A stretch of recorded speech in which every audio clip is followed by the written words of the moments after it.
বিয়ে হয়েছে 2 বছর। স্বামী প্রবাসে থাকেন। এই 2 বছরে আমি যতবারই তার কাছে গিয়েছি, কখনো মনে হয়নি তিনি আমাকে নিজের থেকে খুঁজে নিয়েছেন। ছুটিতে বাড়ি এলে টানা 10 দিনও চলে যায়, তবু দাম্পত্য ঘনিষ্ঠতা হয় না, যদি না আমি নিজে আগ্রহ দেখাই বা অনুরোধ করি। কখনো কখনো আমি চাইলেও তিনি সাড়া দেন না। বয়স্ক মানুষের মতো চুপচাপ শুয়ে থাকেন। রাতে আমি জড়িয়ে ধরলে তিনি বিরক্ত হন। যখন অনেক চেষ্টায় কাছে আনতে পারি, তখনও আমার মন মানসিকভাবে প্রস্তুত হওয়ার আগেই সব শেষ হয়ে যায়। সেটাও হয় 7-8 দিন পরপর। এতে আমার ভেতরে কোনো তৃপ্তি আসে না। আমি ডাক্তার দেখাতে বললেও তিনি দেখান না। দাম্পত্য পরিতৃপ্তি আসলে কেমন অনুভূতি আমি জানি না। বিয়ের পর থেকে আজ পর্যন্ত আমার চাহিদা পূরণ হয়েছে সর্বোচ্চ 6-7 বার। আমার এখন কি করা উচিত? আমাদের একটি সন্তান আছে। আমি পর্দাশীল ও রক্ষণশীল পরিবারে বড় হয়েছি। অথচ তিনি উল্টো বলেন আমি যেন এমন কারো সঙ্গে থাকি যে আমার দাম্পত্য চাহিদা পূরণ করতে পারবে। তার বয়স 3-8, আমার বয়স 2-5। 2 মাস পর স্বামী আবার দেশে ফিরল। আমিনায় গাড়ির শব্দ শোনামাত্র মেয়েটার বুক ধকধক করে উঠল। এতদিনের একাকিত্ব, শূন্য রাতের স্মৃতি, সব মিলিয়ে সে ভেবেছিল এবার হয়তো কিছুটা বদলাবে। প্রথম কয়েক ঘন্টা স্বামী স্ত্রীর মধ্যে সাধারণ কথাবার্তা হলো, বাচ্চাকে নিয়ে হাসিঠাট্টা, পরিবারের খোঁজ খবর। কিন্তু রাত নামতেই মেয়েটার মন অদ্ভুত এক অস্থিরতায় ভরে গেল। সে চাইল স্বামীকে কাছে পেতে, অনুভব করতে, নিজের একাকিত্ব মুছে দিতে। কিন্তু স্বামী যেন অন্য এক জগতে ডুবে আছে, মোবাইল ফোনে, বন্ধুদের ফোনালাপে বা কাজের গল্পে। রাত গড়িয়ে গেল, অথচ সে একবারও স্ত্রীর দিকে গভীরভাবে তাকাল না। মেয়েটা সাহস করে স্বামীর হাত ধরল, কিন্তু সাড়া মেলেনি। শুধু ক্লান্ত মুখে বলল, আজ খুব ক্লান্ত লাগছে, পরে কথা হবে। পরে? সে জানে সেই পরে আর আসে না। মেয়েটা পর্দাশীল, তার পরিবার, তার শিক্ষা তাকে শিখিয়েছে সীমার মধ্যে থাকতে। তাই সে কাউকে বলতে পারে না, কাউকে দিয়ে এই শূন্যতা পূরণ করতেও পারে না। অথচ ভেতরের একাকিত্ব তাকে ধীরে ধীরে নিঃশেষ করে দিচ্ছে। রাত গভীর হলে ঘরের অন্ধকারে সে বালিশে মুখ চাপা দিয়ে কেঁদে ফেলল, যেন চোখের জলও কাউকে দেখাতে লজ্জা লাগে। পরের দিন সকাল থেকে আকাশ ছিল ভারী মেঘে ঢাকা।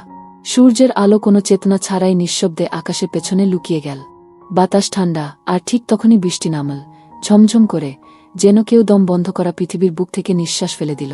বৃষ্টি পড়ছিল ধীরে ধীরে, তারপর মাঝে মাঝে একটু বেশি প্রবল হয়ে উঠছিল। চারপাশ ভিজে গিয়ে একটা নিস্তব্ধতা নেমে আসছিল, যেন পৃথিবীর সব শব্দ বৃষ্টির মাঝে হারিয়ে যাচ্ছে। মেয়েটা বাড়ির ভিতর থেকে একটু সাহস জোগায়, ধীরে ধীরে বৃষ্টির ঝাঁঝালো শব্দের মাঝ দিয়ে স্বামীর ঘরের দিকে এগিয়ে যায়। ঘরে বিদ্যুৎ নেই, তাই চারপাশ অন্ধকার। বাতাস ভিজিয়ে দিচ্ছে ওড়না, সে ঠান্ডায় কাঁপছে। তার হাত গুজে রাখা ঠোঁটে ভেসে আসে এক অদ্ভুত কাঁপুনি, হয়তো শীত, হয়তো মনের একাকিত্ব। তার মাথায় বারবার ঘুরপাক খাচ্ছে একই চিন্তা, আজ স্বামী এসেছে, অনেক দিন পর। আজ হয়তো তার কাছে কিছু বলতে পারবে, হয়তো কিছু শোনার সুযোগ পাবে। কিন্তু মনের ভেতর একটা ভয়ও আছে, যে ভয় হয়তো দিনের শেষে আবার আগের মতো নিস্তব্ধতা আর একাকিত্ব ফিরে আসবে। সে জানে তার ছোট্ট মেয়েকে অনেক পর স্বামীর বাড়ি এসে যাওয়ার সময় শাশুড়ির কাছে নিয়ে গেছে। শাশুড়ি ও পরিবারের অন্যান্য সদস্যরা তার বেদনা বুঝে তাকে একা থাকার সুযোগ করে দিয়েছে, যেন সে একটু শান্তিতে স্বামীর সঙ্গে সময় কাটাতে পারে। মেয়েটা দরজার সামনে এসে দাঁড়ায়, হাতে ধরা ওড়না ভিজে গিয়েছে, চোখে পানি জমে, মুখে একটা অদ্ভুত আশার ছোঁয়া। সে ভিতরে গিয়ে স্বামীর দিকে তাকাল, যিনি মোবাইলে ব্যস্ত, মাথা নিচু করে কিছু স্ক্রোল করছেন। সে চুপচাপ দাঁড়িয়ে থাকে, বলার কথা গলায় গলায় আটকে থাকে। মনে মনে চেষ্টা করে তার উপস্থিতি জানানোর, তার কাছে যাবার। কিন্তু স্বামী যেন অনেক দূরে, অন্য এক জগতে। বৃষ্টির শব্দ আর ঘরের অন্ধকারে মেয়েটার হৃদয় যেন ভেঙে যাচ্ছে, অথচ মুখে বলতে পারেনি একটু। তার মনের এক কোণে প্রশ্ন জাগে, এই বৃষ্টি কখন থামে? আমার এই নিঃসঙ্গতা কি কখনো শেষ হবে? বৃষ্টি পড়তে থাকে, আর তার হৃদয় একাকিতার বৃষ্টিতে ভিজে যাচ্ছে। বৃষ্টি বাইরে অব্যাহত, আর ঘরের ভিতর কষ্টের একটা নীরবতা। মেয়েটা দরজা বন্ধ করে কোণে বসে পড়ল। তার মাথায় ঘুরছে হাজারো চিন্তা। স্বামীর এই উদাসীনতা, নিজের একাকিত্ব, বাচ্চার ভবিষ্যৎ, সব মিলিয়ে তার মন চাপা বিষাদে ভরে উঠছে। তখন হঠাৎ দরজার বাইরে ছোট্ট কদম পা আওয়াজ হলো। সে ঘুরে দেখি, তার ছোট্ট মেয়ে ভিজে ওড়না আঁকড়ে ধরে দরজার সামনে দাঁড়িয়ে আছে। মেয়েটার চোখে অজানা ভয় আর মায়ার মিশ্রণ। মেয়েটাকে বুকের কাছে টেনে নিয়ে সে একটু হাসল, যেন নিজের ভিতরের যন্ত্রণাটা একটু লুকাতে পারে। চলো বাইরে যাই। মেয়েটাকে নিয়ে বৃষ্টি দেখে সে ধীরে ধীরে ঘর থেকে বেরিয়ে পড়ল। বৃষ্টির মাঝে ভিজে ভিজে দুজনে হাঁটছিলেন, যেন কোনো নতুন আশার খোঁজে। বাড়িতে স্বামী ছিল নিজের মোবাইলে ব্যস্ত, কিন্তু মেয়ের সাথে কিছুক্ষণ কাটিয়ে তার মন কিছুটা হলেও শান্ত হল। সে জানত এই ছোট ছোট মুহূর্তগুলোই তার একাকিত্বের হাত থেকে মুক্তির একান্ত সুযোগ। তবে তার মনে আশঙ্কা ছিল, আবার কি স্বামী আবার তার কাছে ফিরবে, তার চাহিদা পূরণ করবে? নাকি আবার আগের মতো দূরে সরে যাবে। বৃষ্টি থামল ধীরে ধীরে, কিন্তু মেয়েটার মন ভালো লাগা আর স্বামীর প্রতি অনিশ্চয়তা যেন ঝড়ের মতো বজ্রপাত করে যেতে থাকে। বৃষ্টি থামার পরেও আকাশ মেঘলা, একটা অদ্ভুত চাপা আবহাওয়া ঘিরে ধরেছিল চারপাশকে। ঘর ভেতরে অন্ধকার, বাতাসে একটা টানটান উত্তেজনা ছিল যেন। মেয়েটা তখন একা বসেছিল তার ঘরের কোণে, মাথায় ঘুরছিল নানা চিন্তা। হঠাৎ দরজার বাইরে থেকে কিছু আওয়াজ এলো, একটা জোরালো ঠকঠক। মেয়েটার হৃদয় দ্রুত ধুকপুক করতে লাগল। সে কেঁপে উঠল, কিন্তু দরজা খুলতে বাধ্য হল। দরজার পাশে দাঁড়িয়েছিল তার স্বামী, হাতে একটা ছোট্ট প্যাকেট। মুখে অজানা এক ভাব, চোখে ছিল কঠিন একটা দ্বিধতা। আমি এসেছি, সে বলল। তোমার জন্য। মেয়েটার মন এক রকম ভাসতে লাগল, আশার একটা ঝলক, কিন্তু সাথে লুকানো ভয় আর সন্দেহ ছিল। সে জানত স্বামীর মন এখনও তার কাছ থেকে দূরে, কিন্তু এই মুহূর্তে এই ছোট্ট অঙ্গীকার যেন নতুন একটা শুরু হতে পারে। প্যাকেটটা খুলে মেয়েটা পেল একটা ছোট্ট চিঠি, যাতে লেখা ছিল, আমি বুঝতে পেরেছি ভুল করেছিলাম, এবার থেকে চেষ্টা করব। এই ছোট্ট মুহূর্তটা যেন মেয়েটার জীবনের সেই অন্ধকার রাতের মধ্যে এক ঝলকানো আলো। কিন্তু কিভাবে এই নতুন আশা টিকে থাকবে, সময়ই বলে দেবে। রাত গভীর হল, ঘরের প্রতিটি কোণায় নিস্তব্ধতা নেমে এসেছে, কিন্তু মেয়েটার মনের মধ্যে ঝড়ো আবেগের উল্লাস থামছিল না। সে স্বামীর দিকে তাকিয়েছিল, যার চোখ আজও এক প্রকার ঝিমিয়েছিল, বোধহয় শরীর ক্লান্ত বা মন কোথাও বিচ্ছিন্ন। সে বুঝতে পারছিল এই শরীর আর মন তার থেকে দূরে। শারীরিক উপস্থিতি থাকলেও অভ্যন্তরে ছিল এক ধরনের শূন্যতা, যা পূরণ করার ক্ষমতা নেই। মেয়েটার মনে একটা অদ্ভুত ব্যথা জাগল, যেটা আগে কখনো এত তীব্র হয়নি। সে স্মরণ করল বিয়ের শুরুতে কত আশা ছিল, স্বপ্ন ছিল, যে স্বপ্নগুলো আজ যেন অন্ধকারে হারিয়ে যাচ্ছে। বয়সের ফারাক, দূরত্বের মধ্যে থাকা অবজ্ঞা ও অবহেলা, এসব মিলিয়ে তার জীবন এখন যেন এক শীতল জায়গায় পরিণত হয়েছে, যেখানে সে একা হেঁটে চলেছে। সে হাত বাড়ালো, স্বামীর গায়ে স্পর্শ করতে চাইল, কিন্তু তার স্পর্শ ফেরত এলো শূন্যতা। স্বামী অস্বস্তি প্রকাশ করল, যেন তার শরীর তার নিয়ন্ত্রণেই নেই। আমি চাই তুমি সুখী হও, স্বামী ফিসফিস করে বলল, কিন্তু মেয়েটার হৃদয় ভেঙে গেল। এই কথাগুলো যেন ছিল এক ধরনের তিক্ত ব্যর্থতার স্বীকারোক্তি। মেয়েটা তখন বুঝতে পারল, শুধু ভালোবাসা আর ইচ্ছার কথা দিয়ে তার এই একাকিত্ব, তার অবহেলা আর শারীরিক দূরত্ব কখনো পূরণ হবে না। তার মন চেয়েছিল সত্যিকারের স্পর্শ, সত্যিকারের উপস্থিতি, কিন্তু সেটা তার জীবনে আজ নেই। তাকে এখন একলা থাকার প্রস্তুতি নিতে হবে, নিজের জন্য লড়াই করতে হবে। বৃষ্টির মতো নিঃসঙ্গতার মধ্যেও যেন সে একটা নতুন শক্তি খুঁজে পেতে শুরু করল। ঘরটা এখন এক গভীর নীরবতার মাঝে ডুবে আছে। সময় যেন থেমে গেছে। মেয়েটার মনে মিশ্র অনুভূতির ভেলা তলিয়ে চলেছে, আশা, দুঃখ, অবসাদ আর একেবারে নির্ভয় একাকিত্ব। তার স্বামীর বিদেশ যাত্রার দিন ধীরে ধীরে কাছে এসে পৌঁছাল। সকালে সূর্য ম্লান আলো ছড়িয়ে দিচ্ছিল, ঠিক যেন মেয়েটার মনের ভাবের প্রতিফলন। সকাল থেকে ঘরের মধ্যে একটা অদ্ভুত চাপা ভাব কাজ করছিল। স্বামী ব্যাগ গুছাচ্ছিল, কিন্তু তার চোখে এক ধরনের দুর্বলতা আর মনোমালিন্য স্পষ্ট ছিল। মেয়েটার হৃদয় ভারাক্রান্ত হল, মনে হল এই বিদায় হয়তো দীর্ঘতম হবে। সে চুপ করে স্বামীর কাজ দেখছিল, মুখে একটাই কথা, ফিরে আসো ভালো করে, কিন্তু শব্দগুলো ছিল অবুঝ, যেন কারো কাছ থেকে বলে দিচ্ছে অন্য কোনো অদ্ভুত এক ফাঁকা। স্বামী ঢুকল, তার হাতে ছিল পাসপোর্ট আর টিকিট। মেয়েটা হাত বাড়ালেও তার ছোঁয়া যেন দূরের কোনো দূরত্বে আটকে গেল। স্বামী ধীরে ধীরে বিদায়ের জন্য প্রস্তুত হচ্ছিল, কিন্তু মুখে কোনো কথা বের হয়নি। আমি যাব, স্বামী কণ্ঠে গভীর অবসাদ। আর ফিরে আসব, চেষ্টা করব। মেয়েটার চোখ ভিজে উঠল। সে জানত এই চেষ্টা যেন এক অজানা যুদ্ধের নাম, যেখানে বিজয় বা পরাজয়ের কোনো নিশ্চয়তা নেই। বিদেশের উদ্দেশ্যে যাওয়ার জন্য স্বামী ধীরে ধীরে দরজা খুলল। পেছনে ফিরে তাকিয়ে সে একটা অদ্ভুত দুঃখজনক হাসি দিল। মেয়েটা চেয়েছিল তাকে থামাতে, কিন্তু সে জানত থামানোর কোনো উপায় নেই।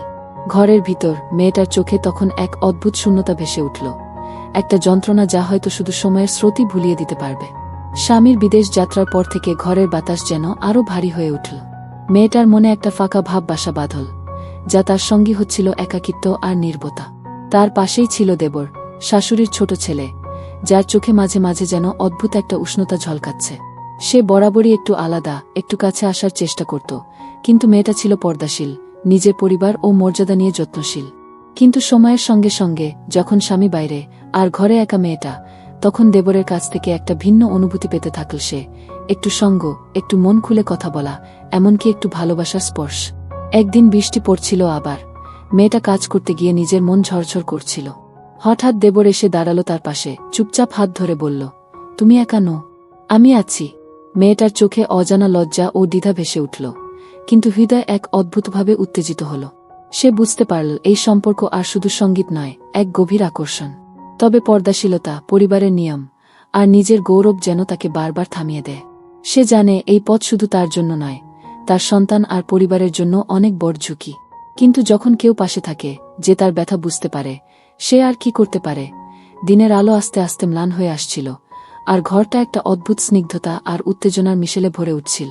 মেয়েটা আর দেবরের মধ্যে সম্পর্ক এখন শুধুমাত্র কথাবার্তার বা ছোটখাটো সহানুভূতির বাইরে চলে গিয়েছিল।